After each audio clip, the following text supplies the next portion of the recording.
At the end of last video, I said that they can't possibly feel so strongly by the salad. And I really, really mean that.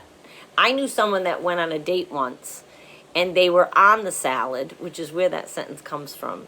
And the cat is going on and on about marriage. They just met. The person, the woman, took her fork and knife, put it down, and said, "You know what, this isn't going to work out for you and me. But I have a friend," because she knew she had a friend that moved quickly. And she said, "Maybe she's more your type." And the woman left the date. Politely left the date. I think offered to pay for her half. It's just not going to work out. And that was the smartest thing. Because I'm sorry, I don't care. There is simply no possible way somebody can feel that strongly by the salad. And to just hint on what I said on Monday, again, I believe in love at first sight because I'm a romantic. But I'm not trying to hear it by the salad. Keep it to yourself. If you are a nice guy who truly feels strongly about someone, or a nice girl, and you truly feel that way by the salad, hold it. And if you don't hold it, we as the receiver of those comments, because I'm not saying you can't encounter a healthy person with flowery language who's essentially this huge romantic and they come at you hard by the salad. I'm not saying that can't happen and that they're not toxic. But I'm still leery of why. Why do you feel the need to love bomb me by the salad? You can't hold that in and get to know me a little bit. What's the rush?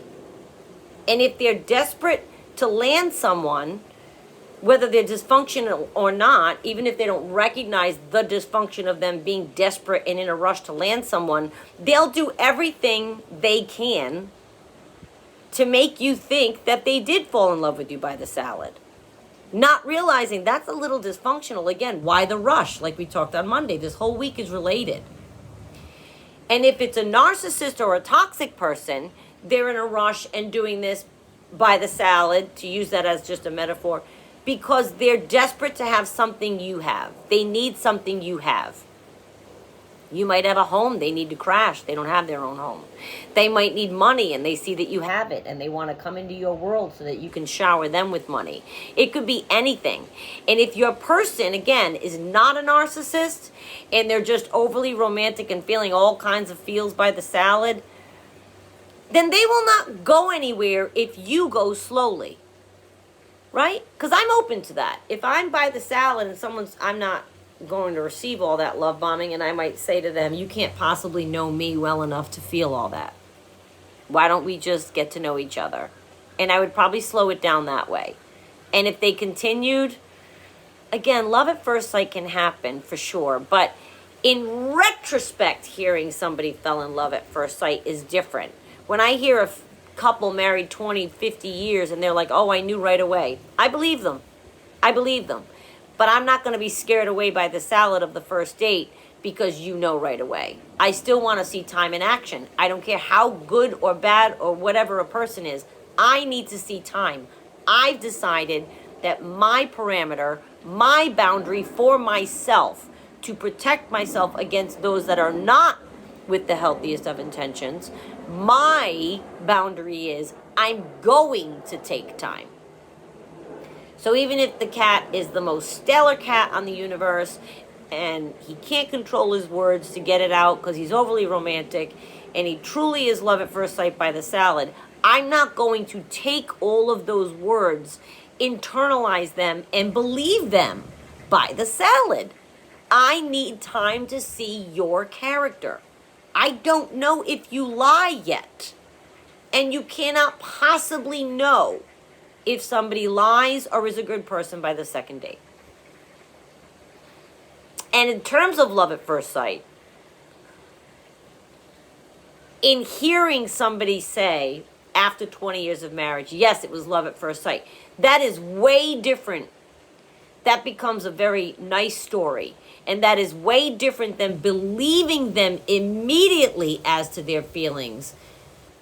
Because you cannot possibly know someone that fast. I will say that till my dying day. It's impossible. And I've had people, "Oh, I knew him right away." No, you didn't. No, you didn't. And if somebody ends up the stellar person that you imagine them to be by the salad, and they do end up that stellar person, you got lucky.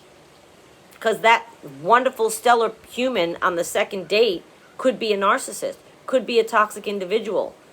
All my narcissists were handsome, funny, charming. They could have ended up being the stellar guy. They did not end up being the stellar guy, which is why I'm trying to explain to you to slow down. It can't hurt to go slowly. It cannot hurt to go slowly. What's going to happen? Is he going to leave? He's going to find someone else? Yes, he will if he's a narcissist, because he wants immediate gratification. He wants you to react. She. Put your own pronoun in, we always say. My story follows he, because that's a romantic partner for me. So you put your own pronoun in. They will be around if they're not toxic, and they will flee if they are and you take too much time, because they don't want to deal with that. They'll accept a little bit of a challenge, but they want you to react. They want their head to swell as you swoon. They want they're doing it so that you go, oh, I've never heard that before. Thank you so much. My God, I don't even know what to say. I just watched Love is Blind season 6. I don't watch any of those shows, none of them. But season 1, a girlfriend of mine was here and we watched season 1 and 2 together, and it's almost comical. But all of the things you do wrong, they do in this show. I can't stop watching it because it's really a plethora of what not to do. These people are believing these people on the other side of a wall, and that part's fine. Love is Blind on the other side. But right away, this is a stranger, and you just take what they say and believe it. You don't even know this person. So in that case, it has to do with time, right? Love is Blind, I guess for the sake of the show, it goes fast, but it would be an interesting experiment if you took a year on the other side of the pods. You can't possibly know someone in 2 days. And half the time you end up seeing, sure enough, they did not know the person enough in 2 days, and things blow up later. Why? Because they're getting to know each other. And you can't get to know each other by the salad. Keep an eye on this. I want you protected. This is a big deal this week. It's not just little things. Taking your time could make all the difference between you getting wrapped up in something that could break your heart, or you pushing away something after the first dinner date and never having an ounce of hurt. It can make all the difference. Please be careful. Have a good weekend. I'll see you Monday.